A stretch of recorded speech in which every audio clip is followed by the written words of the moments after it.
Hola curso, ahora voy a seguir con la segunda parte de esta mini sesión sobre las figuras y las tablas. Es difícil estructurar los resultados entonces antes de saber la conclusión de tu trabajo. Por lo tanto, la conclusión, en términos de ya estar escribiendo tu reporte científico, la conclusión la tienes que tener clara antes de comenzar a seleccionar las evidencias que van a sostener esa conclusión. Como recomendación, no hay que repetir el texto y las informaciones específicas de las tablas y figuras en el texto propiamente tal del reporte. Yo esto lo mostré en la sesión pasada y este es un error de principiante. Aquí traigo un ejemplo para eso. No repetir el texto de informaciones específicas de figuras y tablas, ¿ya? Por ejemplo, ¿cómo estaría bien en el reporte de un artículo científico? Aquí hay un gráfico que tiene un eje de Y, un eje de X, ¿ya? Y hay una línea y puntitos que representan observaciones. Entonces, está bien decir que en la figura, por ejemplo, figura 1, se muestra una asociación entre X e Y. Eso ya está bien. Pero ¿qué asociación?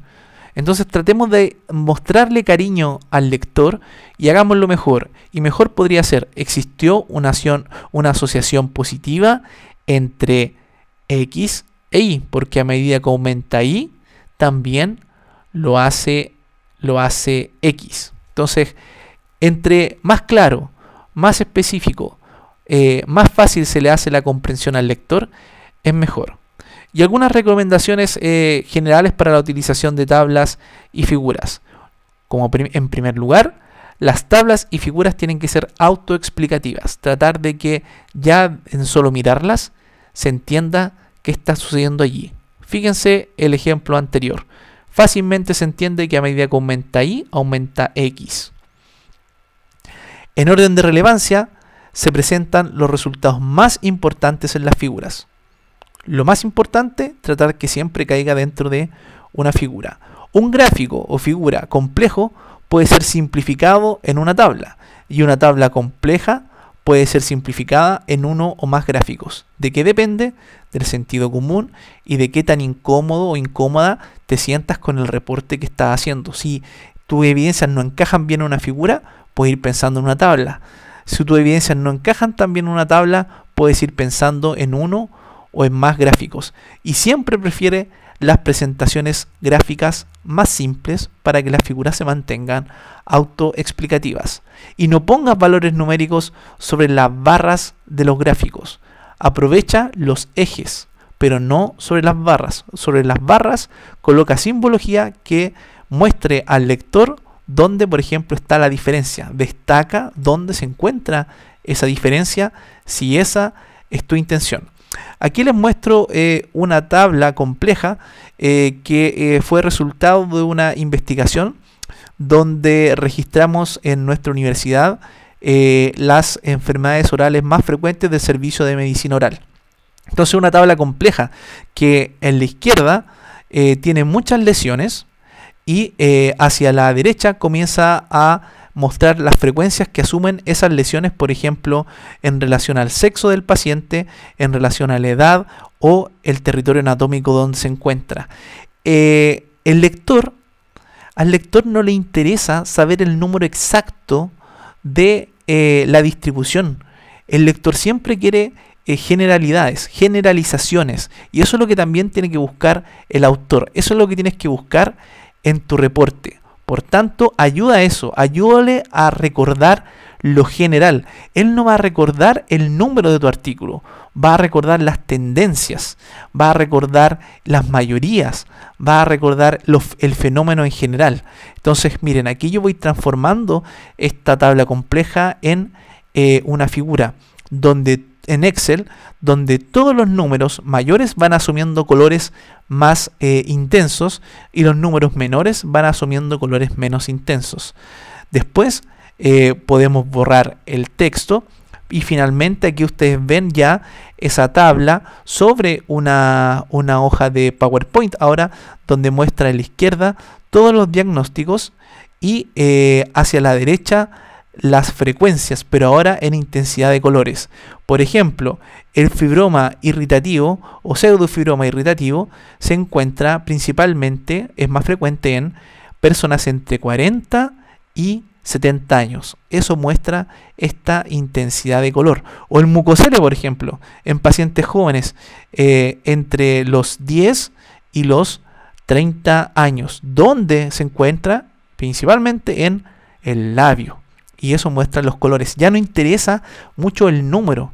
Lo que importa aquí es la tendencia. Y esa figura está publicada en su versión final en un artículo que está disponible en PubMed, donde se habla de las enfermedades orales, una experiencia de 14 años en una institución chilena con una revisión sistemática con datos de 8 países. Eso está disponible públicamente en PubMed y de acceso abierto. Para mostrar el cambio de variables en función de la abscisa, es mejor usar un gráfico de líneas. Es más fácil visualmente. Por recomendación, eviten usar los gráficos de torta. Los gráficos de torta generalmente ocupan mucho espacio y son pobremente explicativos. A veces las figuras de los gráficos de torta pueden ser colocadas en texto. No necesitan hacer un gráfico, una torta, para decir que hubo un 50% de hombres y un 50% de mujeres, como he visto en algunos reportes. No es necesario eso. No hay por qué ustedes van a elegir una representación visual que pretende destacar lo más relevante de su trabajo para decir que en la distribución de sus participantes eran 50% hombres, 50 mujeres y una torta para eso. Eso hace notar de que ustedes no saben hacer destacar lo más importante. Los descriptores de las figuras y las tablas deben usar títulos y texto que no pudo incluirse en los párrafos. Muchas veces son otras formas de decir lo mismo en el párrafo. Son complementos. En los gráficos, ustedes deben estandarizar las unidades y los números listados en las tablas. Por ejemplo, si van a aproximar o van a utilizar un decimal, háganlo siempre igual. No lo utilicen de una forma para una tabla, de una forma para otra, porque eso muestra desorden, poca uniformidad. Nosotros tenemos que pretender la mejor comunicación posible. Y los test, la manipulación estadística, el análisis estadístico que se hace de los resultados, no es necesario incluir el programa, el nombre del programa con que lo hicieron, porque un t-test debería ser igual en SPSS, en Excel o en cualquier otro, porque el fundamento del test estadístico es el mismo. Así que eviten de colocar el programa que ustedes utilizaron para hacer el análisis de sus datos. Aquí les muestro un ejemplo de situación para la descripción. Las descripciones de figuras y tablas deben usar títulos y texto que no pudo incluirse en los párrafos. Por ejemplo, aquí de nuevo tenemos ahora una figura anterior donde yo les mostraba la relación entre X e Y, que a medida que aumenta Y, también aumenta X. Y si en Y, por ejemplo, son notas o calificaciones, el título de esta figura podría ser aprendizaje, rendimiento. Entonces, que a medida que algo aumenta y en X, aumenta el aprendizaje, el rendimiento, las calificaciones. En la descripción, lo que va a ir en el párrafo, ustedes deberían retirar los valores P y cualquier otro dato numérico que dificulte la lectura. Eso también se los mostré yo en la sesión anterior. No llenen de números, de valores P y simbología el texto de los resultados. Para eso utilicen las descripciones de las figuras, los pies de las tablas, pero no el texto. Y en la figura de la tabla, ¿cómo podemos colocar un título? La figura de la tabla, aquí estos puntitos representan los datos, ¿cierto? ¿Qué se está observando? ¿Qué números asumen las variables operacionales?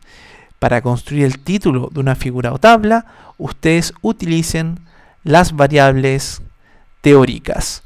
¿Y qué era eso? A modo de recordatorio, tengo dos ejemplos, este y el siguiente. Una variable teórica, nivel socioeconómico, y variables operacionales son variables que ayudan a construir la variable teórica. Por ejemplo, la renta familiar o personal, el per cápita, el nivel educacional, el estado de vivienda y otras cosas, todas ellas van a ayudar a dar por cumplido el nivel socioeconómico. Para el título de figuras y tablas, prefieran las variables teóricas. Otro ejemplo de variables teóricas y operacionales. Teórica, salud oral o salud bucal. Y operacionales puede ser la presencia de caries, la presencia de destrucción o inflamación periodontal, lesiones de la mucosa oral, etc. Son variables operacionales que, una vez cumplidas y registradas, nos van a permitir tener una dimensión de la salud bucal. Para los títulos de figuras y tablas, incluso de su trabajo, prefieran siempre las variables teóricas, no las operacionales.